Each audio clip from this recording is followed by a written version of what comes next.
ஒரு ஆச்சரியம் ஒண்ணு சொல்றேன். ராஜ்யசபால இந்த பில்லு வருது, பாஸ் பண்ண போறாங்க. ராஜ்யசபால அந்த பில்லு நிறைவேறணும்னா அதற்கு தேவை 119 வாக்குகள், ரைட்டா?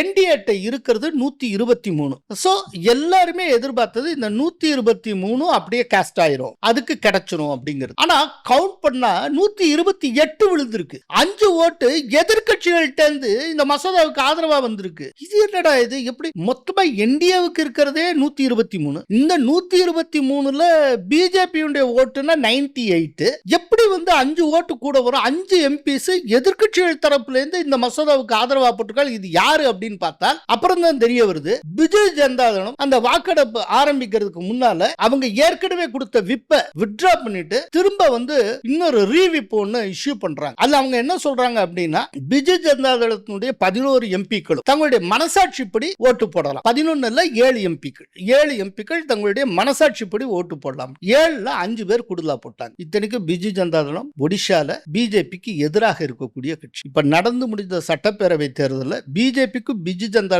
தளத்துக்கு இடையில தான் போட்டியே நடந்தது. அந்த பிஜு ஜனதா தளம் இந்த மசோதாவுக்கு ஆதரவாக, மோடி கொண்டு வந்த மசோதாவுக்கு ஆதரவாக வாக்களித்து இருக்கிறது. அப்படின்னா அந்த மோடி அமித்ஷா கம்பெனியுடைய ஒரு ராஜதந்திரம் எப்படி இருக்கும் அப்படிங்கிறது புரிந்து கொள்ளலாம். அதனால இது ஒரு கூட்டணி ஆட்சி அப்படி இப்படின்னு ஆளாளுக்கு ஒரு மனக்கோட்டையெல்லாம் கட்டிட்டு இருந்தா ஒன்னும் வேலைக்காக